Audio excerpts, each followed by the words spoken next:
তবে একটা কথা বলি, তিলে তিলে আজকে যে প্রতিষ্ঠান, অনেকে মনে করেছিল আওয়ামী লীগ ঘুরে দাঁড়াতে পারবে না, কিন্তু তাদের এই অঙ্ককে ভুল প্রমাণ করে আওয়ামী লীগ প্রমাণ করেছে যে আমরা ফিনিক্স পাখির ছাইয়ের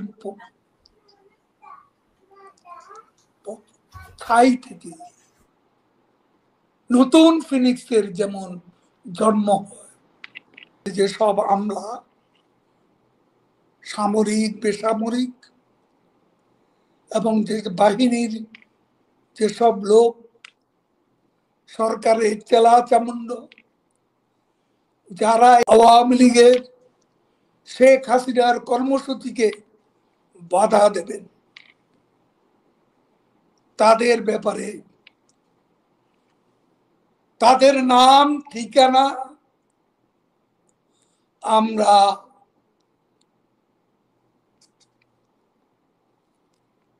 লিস্ট করে রাখছি। কেউ নিস্তার পাবেন না। এই দিনও দিন নয়, আরো দিন আছে। এই দিন নিয়ে যাবে সেই দিনের কাছে।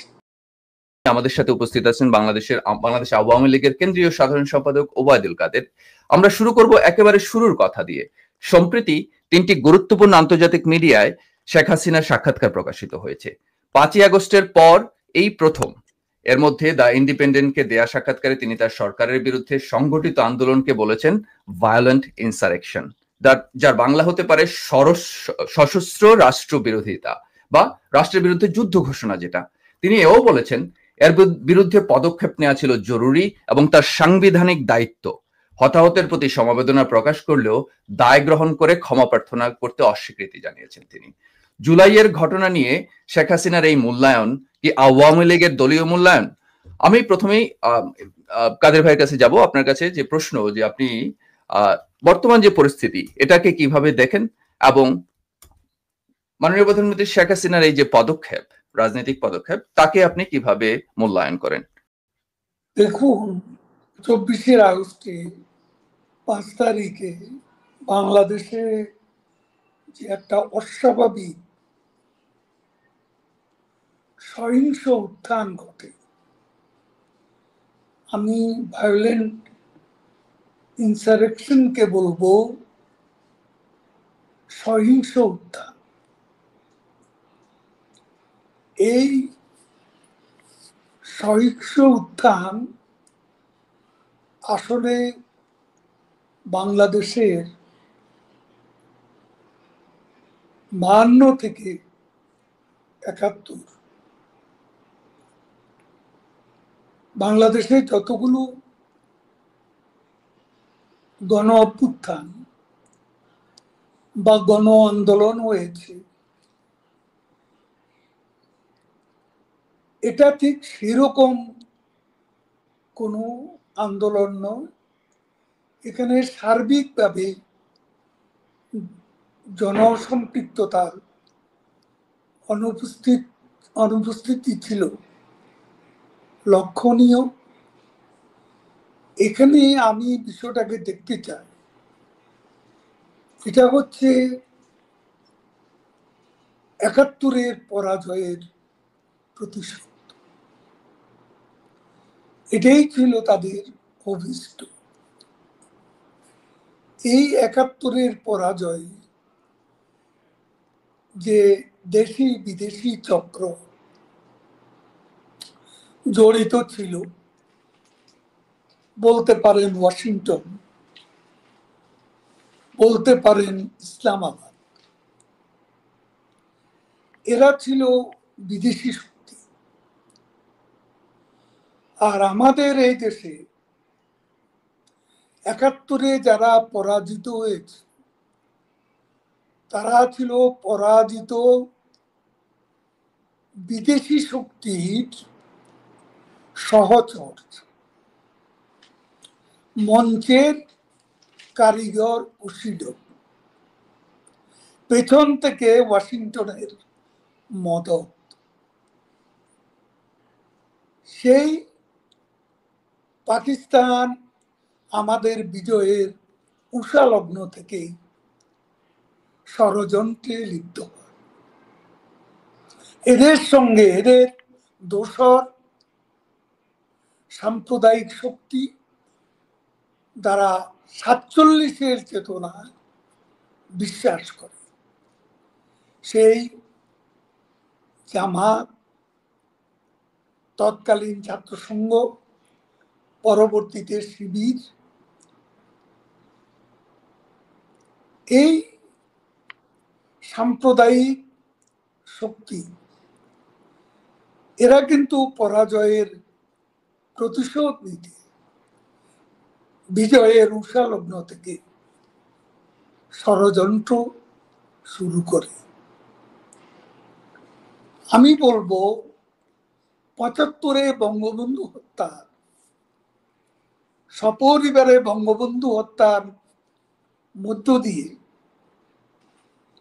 এরা বাংলাদেশে 71-এর বিপ্লবের বিরুদ্ধে প্রতি বিপ্লব সংগঠিত করে, যেখানে সপরিবারে বঙ্গবন্ধু নিহত হন, শহীদ হন। তখন কেবলমাত্র শেখ হাসিনা এবং শেখ রেহানা বাংলাদেশে ছিলেন না বলে তারা লাকিলি এসকেপ করেছিলেন। এছাড়া পরিবারের 18 জন সদস্য নির্মমভাবে নিহত হন। সেটা আমি আবারও বলবো,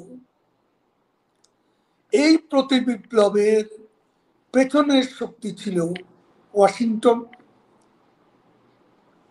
এবং এর সঙ্গে যুক্ত ছিল পাকিস্তান। একই ষড়যন্ত্রের ধারাবাহিকতা 75-এ 3রা নভেম্বর আমাদের জাতীয় 4 নেতাকে হত্যা করা হয়। স্বাধীনতার পক্ষের শক্তিকে নেতৃত্ব শূন্য করে দেওয়ার ষড়যন্ত্রে। তারপর আসুন বঙ্গবন্ধু কন্যার অপরাধ কি? তার অপরাধ, তিনি মৃত্যুর মিছিলে দাঁড়িয়ে বারে বারে জীবনের জয়গান গেয়েছেন, ধ্বংসস্তূপের উপর দাঁড়িয়ে বারে বারে সৃষ্টির পতাকা উড়িয়েছে, বাংলাদেশের স্বাধীনতাকে, সার্বভৌমত্বকে সমুন্নত রেখেছেন, অকুত ভয়ে মাথা নত করেননি। শত প্রভোকেশনের মুখে, শত্রুতার মুখে তিনি কখনো নত হননি, শির নত করেননি। তিনি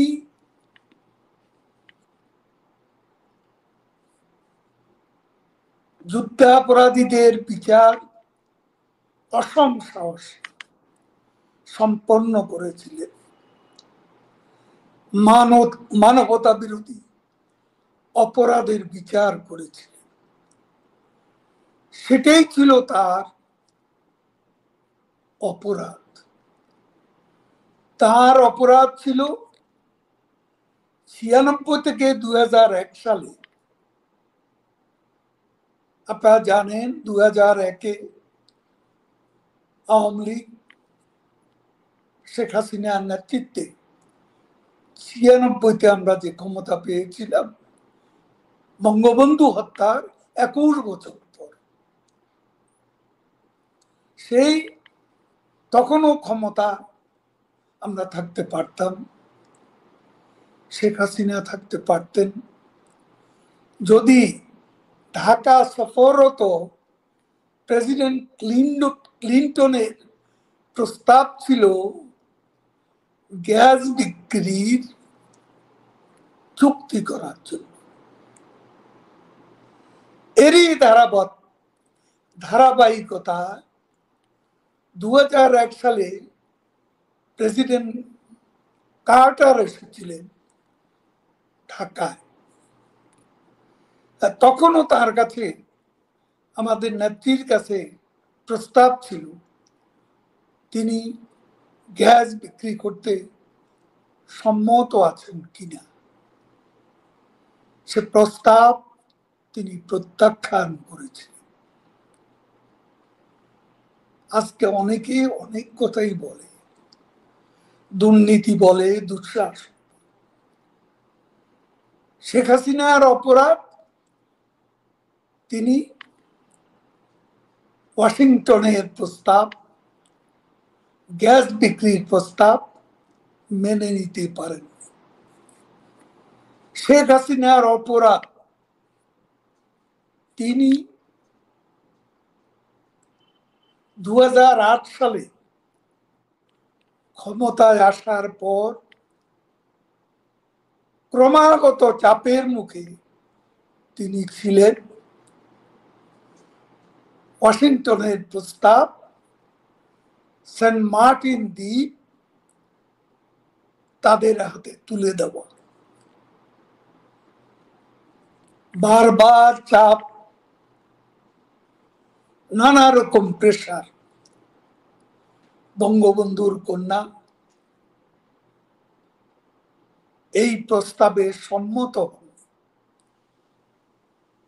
তিনি সম্মত হননি আমাদের সমুদ্রের 26টি তেল ও গ্যাস ক্ষেত্র মার্কিন কোম্পানিগুলোর হাতে তুলে দিতে হবে। তিনি রাজি হন। তার অপরাধ, বঙ্গবন্ধু কন্যা শেখ হাসিনা আমাদের সমুদ্রের প্রবেশ দ্বারে সামরিক ঘাঁটি করার প্রস্তাবে সম্মত হননি।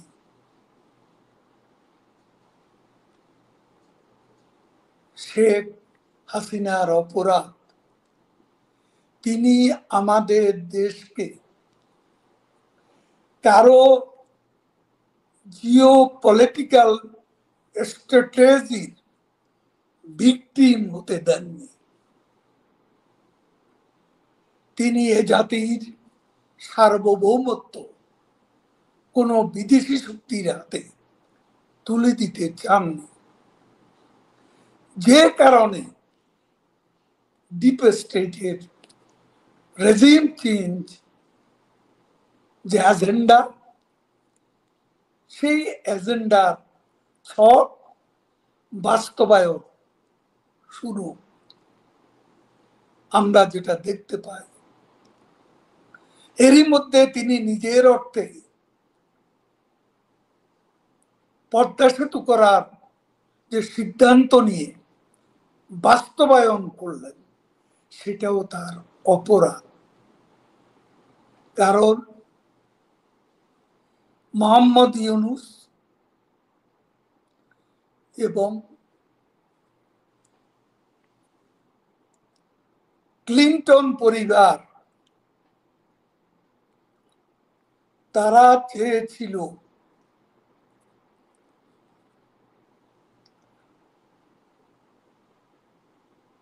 যে বিষয়টি, তারা লবিং করে বিশ্ব ব্যাংকে পদ্মা সেতু প্রকল্প থেকে সরিয়ে নেয়। এরপর জাতীয় সংসদে দাঁড়িয়ে বঙ্গবন্ধু কন্যা ঘোষণা দিলেন, আমি আমাদের নিজস্ব অর্থায়নে পদ্মা সেতু করব। সেদিন অনেকেই বিষয়টিকে সহজভাবে নেননি।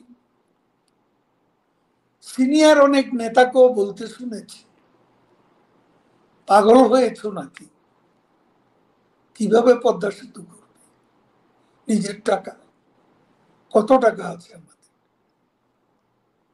কিন্তু শেখ হাসিনা পদ্মা সেতু নির্মাণ সমাপ্ত করেই ওয়ার্ল্ড ব্যাংকে বিশ্ববাসীকে তিনি বুঝিয়ে বোঝাতে বাধ্য করেছেন যে আমার টাকা, আমার সেতু আমি নির্মাণ করতে পেরেছি। সেটাও তার একটা বড় অপরাধ। এটা আমাদের মনে রাখতে হবে। এইসব বিষয়গুলো আছে। কেন রেজিম চেঞ্জের ষড়যন্ত্র আসে এবং এই ষড়যন্ত্রে আমেরিকা, পাকিস্তান তাদের জড়িত থাকার বিষয়টি অনস্বীকার্য। এটা অস্বীকার করার কোনো উপায় নেই। কারণ আমরা জানি কিভাবে ইউএসএইড এর অর্থ দিয়ে বাংলাদেশের এই যে শিবির, জামাত শিবির এবং অন্যান্য বিরোধী দলের কিছু নেতাকে তারা লালন পালন করেছিল সরকার উৎখাতের ষড়যন্ত্রে প্রত্যক্ষভাবে এদেরকে সামিল করার বিষয়টি তাদের এজেন্ডায় ছিল। এবং এটাই আমি বলতে চাই যে 5 আগস্টে যেটা সংগঠিত হয়েছে সেই উত্থান, সহিংস উত্থান বা সশস্ত্র উত্থান, এই উত্থানের সঙ্গে জড়িত ছিল ডিপ স্টেটের রেজিম চেঞ্জের এজেন্ডা। এর সঙ্গে জড়িত ছিল তাদের টাকায় অর্থে লালিত এবং ৭১-এর পরাজয়ের প্রতিশোধ নিতে, যুদ্ধাপরাধীদের বিচারের প্রতিশোধ নিতে যারা এখানে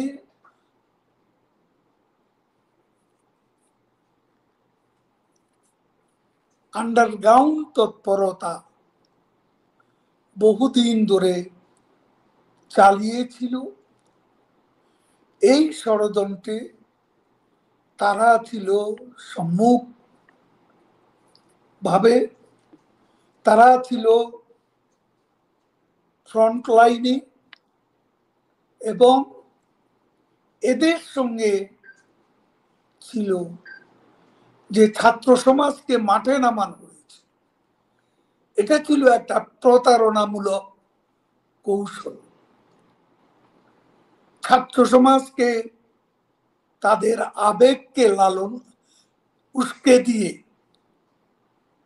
তাদের সাথে প্রতারণামূলক একটা রোল প্লে করেছিল সেই ষড়যন্ত্রকারীরা। আর এই ষড়যন্ত্রের রেজিম চেঞ্জের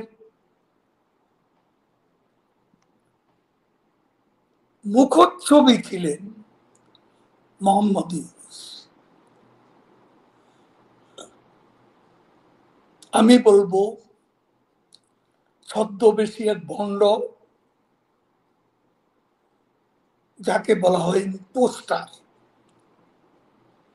এই ইম্পোস্টার ছিল এই রেজিম চেঞ্জের মুখচ্ছবি। বলতে দ্বিধা নেই যে আমাদের সশস্ত্র বাহিনীর ঊর্ধ্বতন কিছু কর্মকর্তা তারা এই ষড়যন্ত্রের সঙ্গে সামিল হয়েছিল।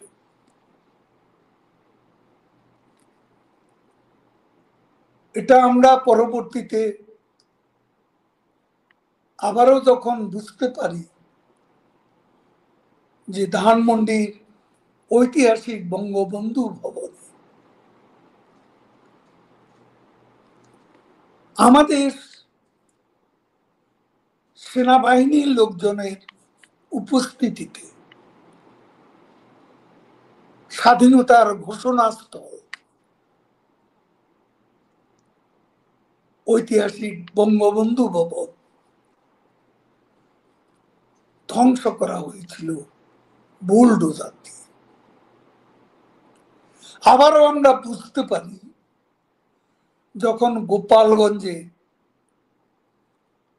ইউনূসের তল্পিদায়ক এনসিপি সংগঠনের সমাবেশের নামে বঙ্গবন্ধুর মাজার আক্রমণের পরিকল্পনা যখন তারা গোপালগঞ্জ শহরে সমাবেশ ডাকে, সর্বস্তরের জনগণের প্রতিরোধের মুখে তারা পালিয়ে যেতে বাধ্য হয় এবং এদেরকে সেদিন সম্পূর্ণ প্রোটেকশন নয়, সেখানে 9টি প্রাণের বাতি নিভে গেল আমাদের সেনাবাহিনীর গুলিতে। ঘরে ঘরে আক্রমণ চালিয়ে অসংখ্য পরিবারকে ঘরছাড়া করল, জেলে নিক্ষেপ করল, অত্যাচার করল, শারীরিক মানসিক নির্যাতন করল। আর এনসিপির নেতাদের নিরাপদে পালিয়ে যেতে পাহারাদার হিসাবে তাদের সঙ্গে থেকে সেনাবাহিনীর যে জওয়ানরা সেদিন অবৈধ সরকারের এরকম একটা লেজুর সংগঠনকে, কোন রাজনৈতিক সংগঠনকে কিভাবে তারা প্রকাশ্যে মদত দেয়, এ থেকেও আমরা বুঝতে পারি 5 আগস্টে ঘটনায় তাদেরই নীরবতার মুখে কিভাবে দূর দূরান্ত থেকে মিছিলে মিছিলে সেদিনের সেই সহিংস উত্থান সম্ভব হয়েছে। টার্গেট ছিল বঙ্গবন্ধু কন্যা শেখ হাসিনাকে হত্যা করবে। That was their prime target. এবং সেদিন বঙ্গবন্ধুর আরেক কন্যা শেখ রেহানা ওই বাড়িতে ছিলেন। 2টি প্রাণই চিরতরে নিঃশেষ হয়ে যেত। আমি বলবো সেদিন আবারও 75-এর মতোই ভাগ্যক্রমে বঙ্গবন্ধু 2 কন্যা রেহাই পেয়েছিলেন। আমি বলবো আজকে বাংলাদেশের যে বাস্তবতা, এই বাস্তবতা মহান আল্লাহ পাকেরই বোধ একটা রহমত ছিল তাদের উপর। বাংলাদেশের স্বার্থে তাদের বেঁচে থাকার প্রয়োজন। এবং আমি বলবো শেখ হাসিনা শুধুমাত্র আওয়ামী লীগের জন্য ইন্ডিসপেন্সেবল কোনো ব্যক্তিত্ব নন, তিনি বাংলাদেশের জন্য ইনডিসপেন্সেবল বা অপরিহার্য এক রাজনৈতিক ব্যক্তিত্ব। আজ সময় যত যাচ্ছে ততই এটা মর্মে মর্মে আমরা উপলব্ধি করতে পারছি। বাংলাদেশের জনগণ বুঝতে পারছে দেশের অবস্থা কি কি রেখেছিলেন শেখ হাসিনা, সেই দেশ আজ কোথায়? আমাদের মাতৃভূমি আজ বিদেশি শক্তির জিও ফিজিক্যাল স্ট্র্যাটেজির ভিত্তির মধ্যে চলেছে। আমাদের বন্দর ইতিমধ্যে তুলে দেয়া হয়েছে বিনা শর্তে। আমাদের কক্সবাজার অঞ্চল, সেন্ট মার্টিনকে ঘিরে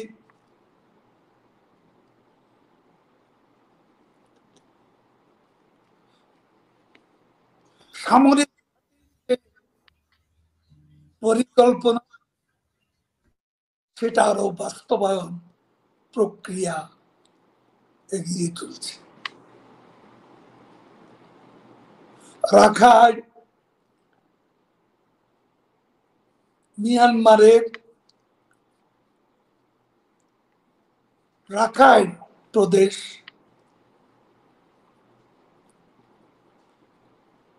বাংলাদেশের সঙ্গে যুক্ত করার একটা প্রস্তাব মার্কিন কংগ্রেস থেকে গৃহীত হয়েছে। সবকিছু মিলিয়ে আমরা এই ষড়যন্ত্রের তুরুপে দাস হতে চলছি। এদিকে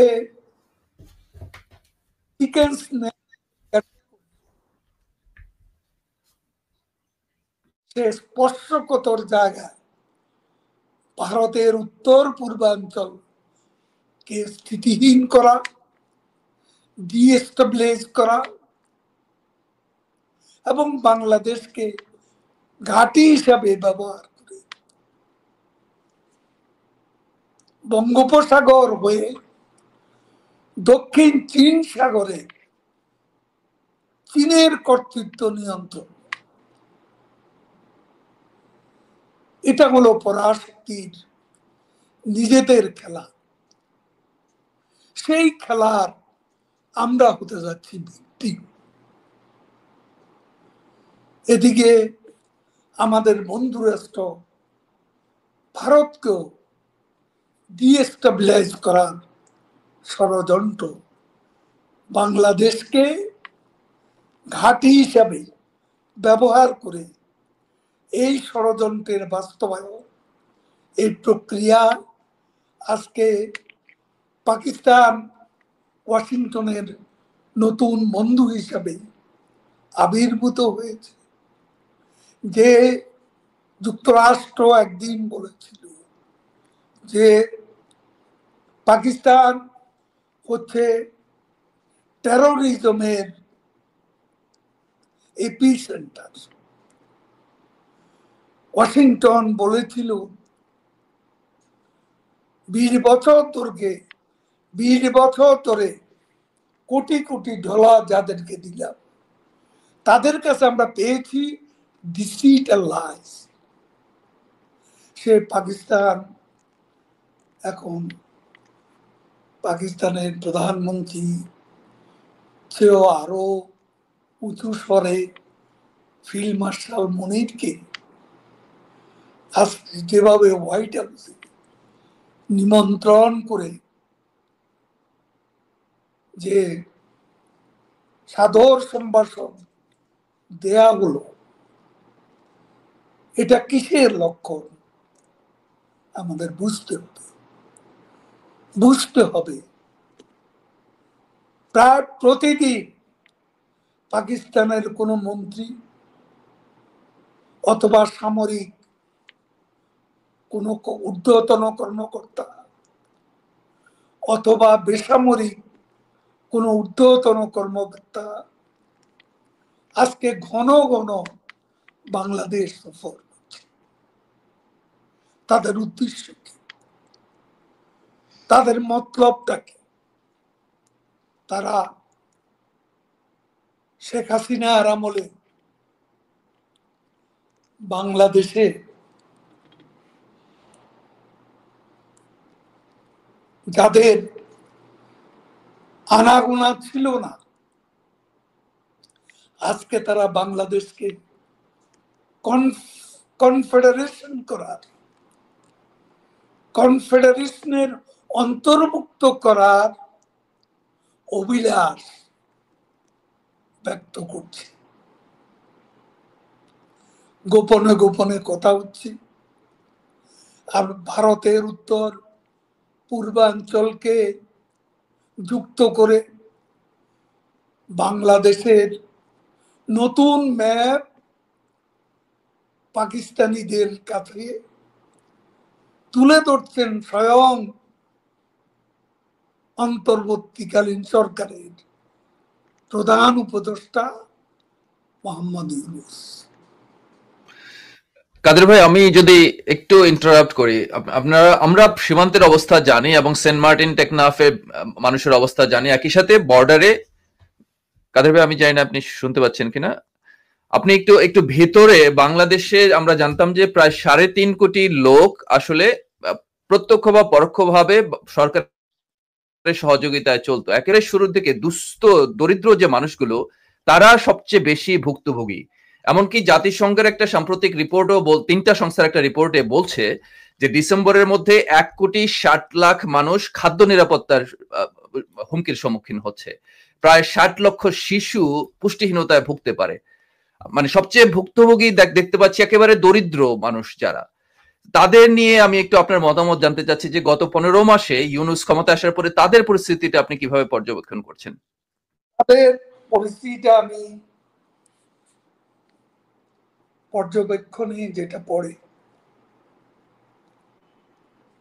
আমার পর্যবেক্ষণ বা আমাদের দলীয়ভাবে আমাদের পর্যবেক্ষণ যেটা আসে, শুধু বিশ্ব ব্যাংকের রিপোর্টটাই উল্লেখ করে বলি, গত কয়েক মাস এই দেশে 27 লক্ষ মানুষ বেকার হয়েছে। এর মধ্যে 13 লক্ষ হচ্ছে নারী যারা বেকার হয়েছে। এটাও এখনকার চলমান ঘটনা। গত কয়েক মাসে সুইস ব্যাংকে বাংলাদেশের কত টাকা জমা হয়েছে আমি যতটুকু জানি, 8 মাসে 1,24,000 কোটি টাকা। এ টাকা কিভাবে গেল, কার টাকা গেল, কে পাঠালো এই টাকা, কারা পাচার কে করলো? নিশ্চয়ই এগুলো পাচারকৃত অর্থ। আজকে শেখ হাসিনার আমলে বাংলাদেশে আপনি মানুষ আজ কেন শেখ হাসিনা কে আবারও ফিরে পেতে চায়, কেন মানুষ তাকে মনে রেখেছে, সেটা আজকে একজন রিক্সাওয়ালা যখন বলে যে শেখ হাসিনার আমলে আমরা রাত 3টা থেকে 4টা পর্যন্ত নিরাপদে এই ঢাকা শহরের রাস্তায় রাস্তায় ঘুরে বেড়িয়েছে, সেই ঢাকা এখন দিনের বেলায়ও নিরাপদে চলাফেরার কোনো উপায় নেই। যখন একজন প্রতিবন্ধী বালক বলে শেখ হাসিনাকে ফিরিয়ে আনতে হবে, শেখ হাসিনা ছাড়া চলবে না, সেই বালক বলে, প্রতিবন্ধী বালক বলে, আমি আমার কিডনি বিক্রি করে বিমানের টাকা দেব, শেখ হাসিনার বিমান ভাড়া দেব। আজকে যখন 5 আগস্টের আন্দোলনের সাথে জড়িত যারা প্রতারণার শিকার, সেই ছাত্রীদের কেউ কেউ যখন প্রকাশ্যেই বলে আমাদেরকে, তখন ভুল বোঝানো হয়েছে। আজকে এই বিষয়গুলো এতেই শেখ হাসিনার শাসনের যে উৎকর্ষ, তার যে উন্নয়ন মানুষ ধীরে ধীরে এখন উপলব্ধি করতে পারছে। আপনি অবাক হবেন, বলতে পারেন ফ্লোটিং পপুলারিটি, কিন্তু একথাই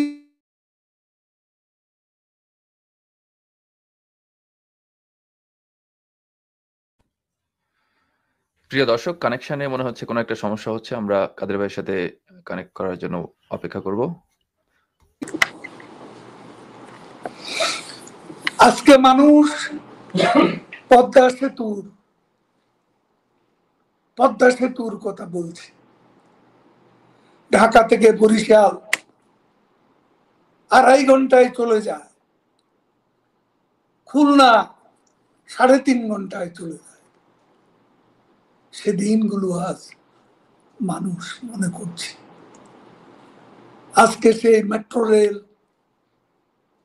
ঢাকা এলিভেটেড এক্সপ্রেসওয়ে, একদিনে 100 সেতু, ঘরে ঘরে বিদ্যুৎ, 18,000 কমিউনিটি ক্লিনিক,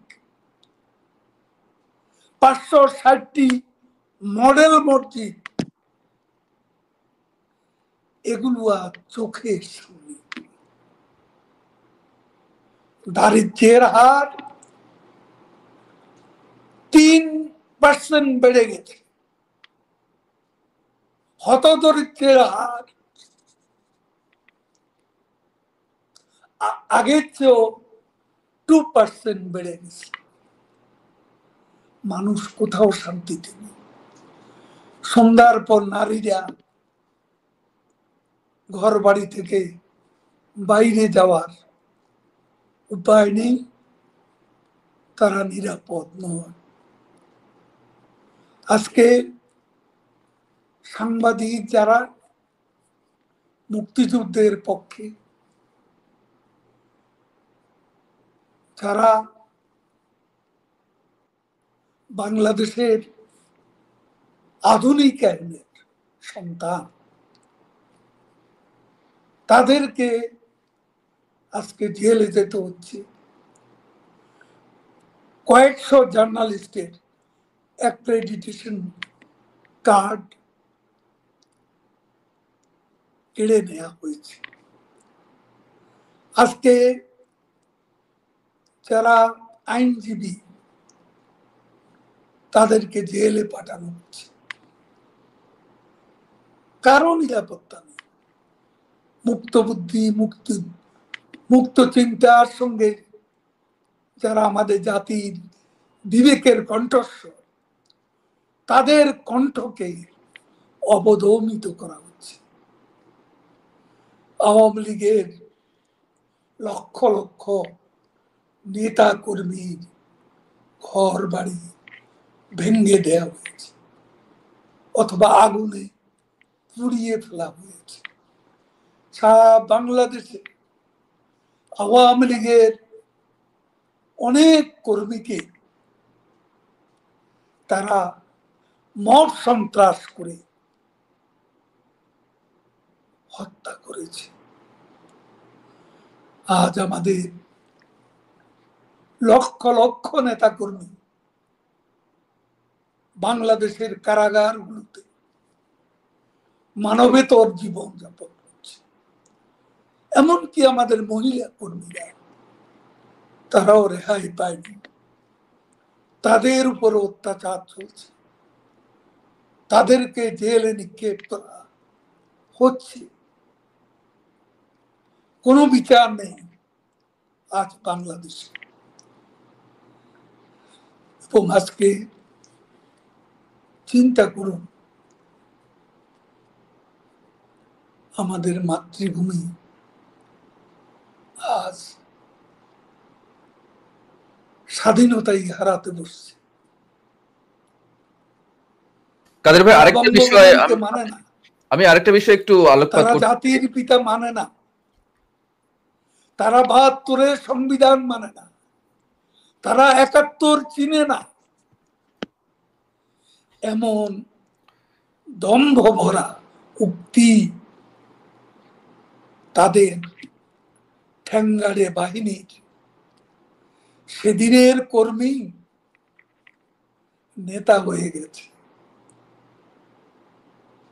আজকে তাদের যে ধৃষ্টতা, ডাকসুতে একজন বিপি করেছে, ছাত্রলীগকে ব্যান করে নিজেদের প্রশাসন চালু করে সাজানো নাটক বিশ্ববিদ্যালয়গুলোতে, এটা গোপন থাকবে না। এটা কতদিন গোপন রাখবে? খালি মাঠে গোল দিয়ে কি যে স্পর্ধা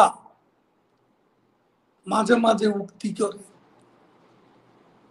এদের কোনোদিন দেখলাম না ফিলিস্তিনের গাজায় ফিলিস্তিনিদের উপর যে হত্যাযজ্ঞ, নারী শিশু, ২০,০০০ শিশু যেখানে প্রাণ দিয়েছে, সেই শিশুদের জন্য, নারীদের জন্য, নিহত ফিলিস্তিনিদের জন্য ঢাকায় কোনো একটা বড় মিছিল করতে দেখিনি। আজকে ডাকসুর বিপি ভিডিওর সামনে এসে শিশুর মতো কাঁদতে কাঁদতে, গাধা শিশু হত্যা, ওনার অন্তর এখনো থলে উঠছে। এই মুখচ্ছবি, এ মুখোশ যে মুখচ্ছবি নয়, সেটা প্রমাণ হবে বেশি দিন। জামাতকে আজকে যারা ভালো ভালো বলছেন, বিএনপি যেহেতু অপকর্ম করে পচে গেছে, সেই জন্য আজকে জামাতকে, আওয়ামী লীগকে তো ব্যান করা হয়েছে আমাদের কার্যক্রম। আবারও তারা উল্লাস নৃত্য করছে। আগামীকাল লকডাউন, সেখানে উল্লাস নৃত্য করছে। ট্রাইব্যুনালে শেখ হাসিনার বিচারের রায়ের দিন ঘোষণা করা হবে আগামীকাল 13 নভেম্বর। কাদের ভাই, আমি এই প্রসঙ্গে আমি একটু ক্যাডার প্রসিকিউশন, তাজুল, গোটা প্রসিকিউশনই হচ্ছে জামাত শিবিরের ক্যাডার। ক্যাঙ্গারু কোর্ট, অবৈধ সরকারের অবৈধ আদালত, শেখ হাসিনার বিরুদ্ধে প্রহসনের আজকে বিচার করছে। বিচারের রায় আমরা জানি পূর্ব নির্ধারিত, কিন্তু আমরাও বলতে চাই, বিচারপতি, তোমার বিচার করবে যারা, আজ জেগেছে সেই জনতা। জনতার আদালতে এর বিচার হবে, প্রস্তুত হয়ে যান, ক্ষমা করা হবে না। বঙ্গবন্ধু অনেক ক্ষমা করেছেন, শেখ হাসিনাও কম ক্ষমা করেন। চলার পথে আমাদের ভুল ভ্রান্তি থাকতে পারে, এটা অনস্বীকার্য, কিন্তু আমরা বাংলাদেশের স্বার্থকে শেখ হাসিনা বিকিয়ে দেননি। শেখ হাসিনা বাংলাদেশের উন্নয়নে তার মমতার হাত গ্রামীণ জনপদে চলে গেছে। মানুষের মুক্তির জন্য, সাধারণ মানুষের জীবনের মান উন্নত করার জন্য এই যে কমিউনিটি ক্লিনিক, একটি বাড়ি একটি খামার, এই প্রকল্পগুলোর প্রশংসা হতো করার মতো শুভবুদ্ধি সম্পন্ন একজন মানুষও ইউনুস ইম্পোস্টারে দলে নেই। আজকে এই বাস্তবতার মুখে আমরা আছি। আজ আওয়ামী লীগের কর্মীরা, যে কর্মীরা কাপনের কাপড় মাথায় পরে আজকে করেঙ্গে ইয়া মরেঙ্গে সংসপ্তকের ভূমিকা রাজপথে নেমেছে,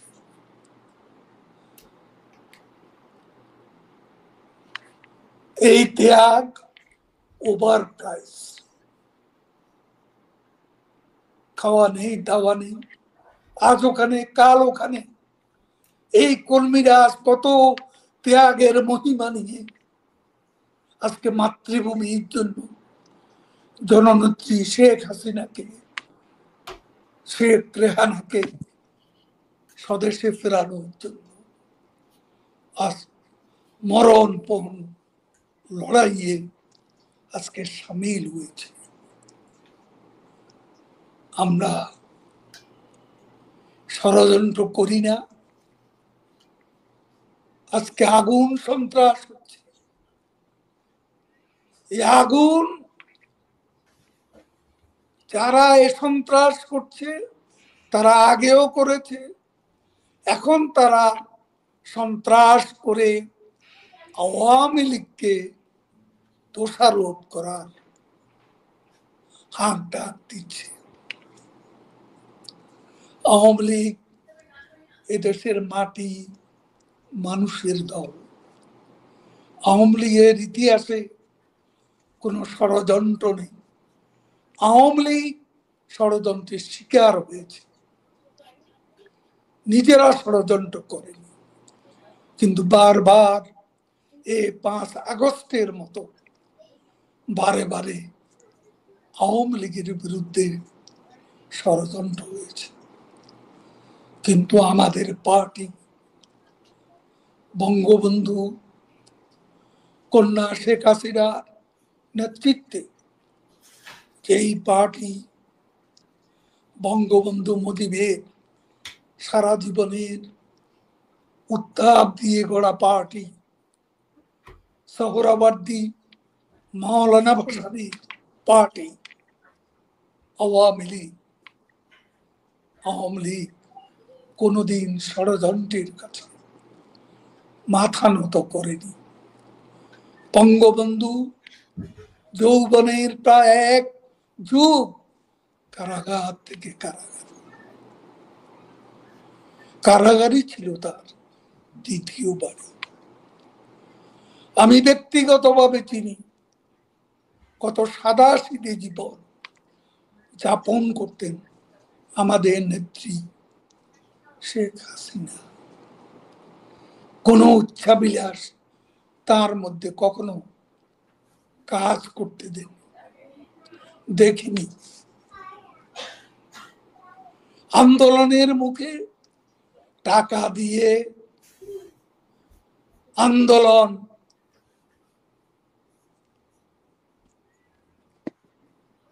বলিষ্ঠ করতে হবে, বেগবান করতে হবে, আর সেটা তিনি কখনো ভাবেন।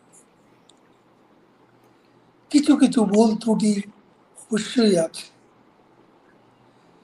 অতীতের ভুল থেকে ভবিষ্যতের পথ চলা আমরা শিক্ষা নেব।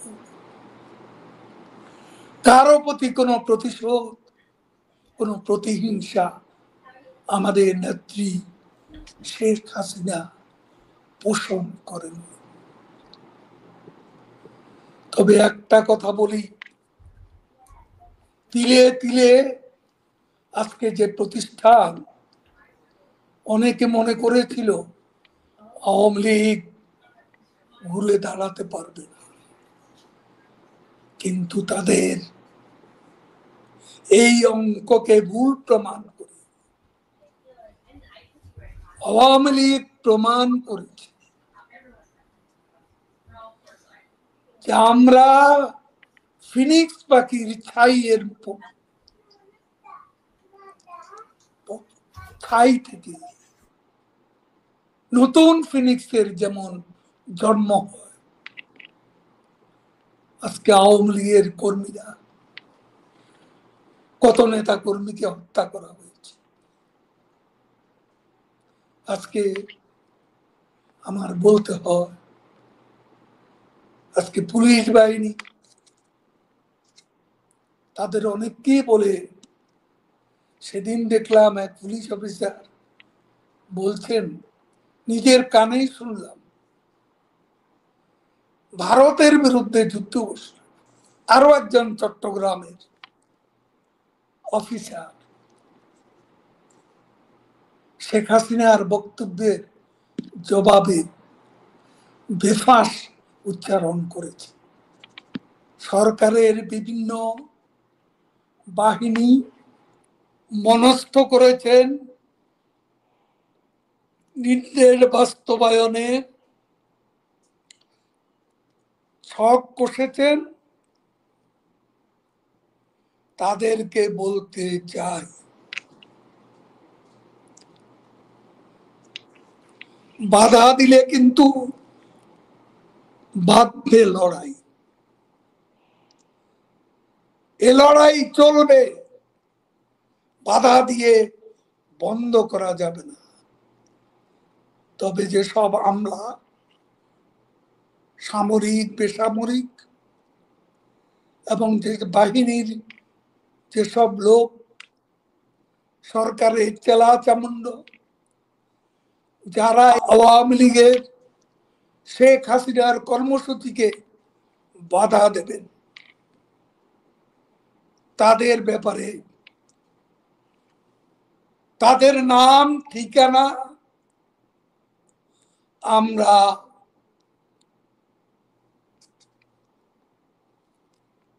লিস্ট করে রাখছি।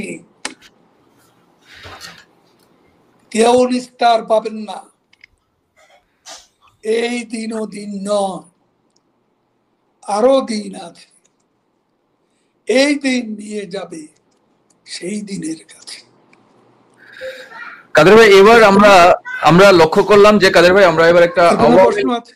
হ্যাঁ, আমার সর্বশেষ একটা প্রশ্ন আছে আপনার কাছে, সেটা হচ্ছে এবার আমরা আওয়ামী লীগের, এবার আমরা শুনতে পাচ্ছি না। আপনি শুনতে পাচ্ছেন আমার কথা? হ্যালো, শুনতে পাচ্ছেন আমার কথা? হ্যালো হ্যালো, আমার কথা? হ্যাঁ, আমি শুনতে পাচ্ছি আপনার কথা। আমার কথা কি শুনতে পাচ্ছেন? বক্তব্য ঠিক আছে কাদের ভাই? হ্যাঁ, বক্তব্য ঠিক আছে আপনার। সুন্দর হয়েছে বক্তব্য, সুন্দর হয়েছে। হ্যাঁ, সব কথা আসছে, একটু গলা টলা ঠিক মতো হয়েছে। আচ্ছা, আপনি কি শুনতে পাচ্ছেন আমার কথা? আমারটা হ্যাঁ। দিয়ে দাও, অদ্ভুত সময়। আপনি শুনতে, হ্যাঁ শুনতে পাচ্ছেন? আপনি শুনতে পাচ্ছেন আমার কথা? হ্যালো, শুনতে পাচ্ছেন আমার কথা? হ্যালো, হ্যাঁ হ্যাঁ বলেন। হ্যাঁ কাদের ভাই, সর্বশেষ একটা প্রশ্ন ছিল আপনার কাছে। আপনার বক্তব্য আমরা শুনলাম, অনেক ভালো বিশ্লেষণ করেছেন আপনি। সর্বশেষ যে প্রশ্নটা, এবার আমরা দেখলাম আওয়ামী লীগকে একটা অভিনব আন্দোলন কার্যক্রম ঘোষণা করতে। প্রথমত হচ্ছে যে এর আগে আমরা কখনোই দেখিনি লকডাউনের মতো কোনো কর্মসূচি, এবং এখন থেকে স্বতঃস্ফূর্ত একটা অংশগ্রহণ দেখতে পাচ্ছি। এখন আপনার কাছে আমার প্রশ্ন, আপনি সাধারণ নেতাকর্মী যারা আছে আওয়ামী লীগের, তাদের উদ্দেশ্যে এবং সাধারণ মানুষের উদ্দেশ্যে আপনার কোনো বক্তব্য আছে কিনা? সর্বশেষ সময়ের নিরিখে এটাই অনস্বীকার্য যে আমরা কোনো সেনা ছাউনি থেকে আসা বা কোনো ষড়যন্ত্রের ফসল হিসেবে আওয়ামী লীগের জন্ম হয়নি। আওয়ামী লীগের জন্ম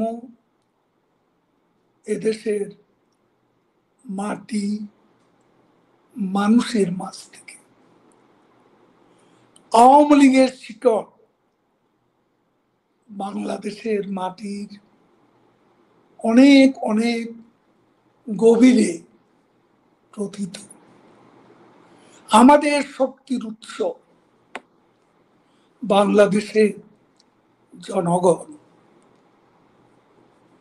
যে কোনো দুর্যোগে,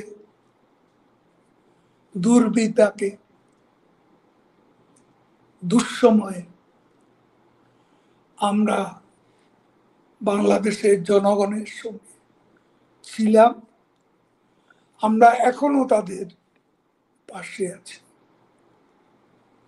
এত অত্যাচার, এত নিপীড়ন, এত জেল জুলুম, এত নিধন যজ্ঞ, এর মধ্যে আওয়ামী লীগ জনগণের উপর, সর্বোপরি আল্লাহ পাকের উপর ভরসা রেখে আওয়ামী লীগ আজ মাতৃভূমিকে বাঁচাতে, বাংলাদেশকে বাঁচাতে, স্বাধীনতাকে বাঁচাতে, সার্বভৌমত্বকে বাঁচাতে, আমাদের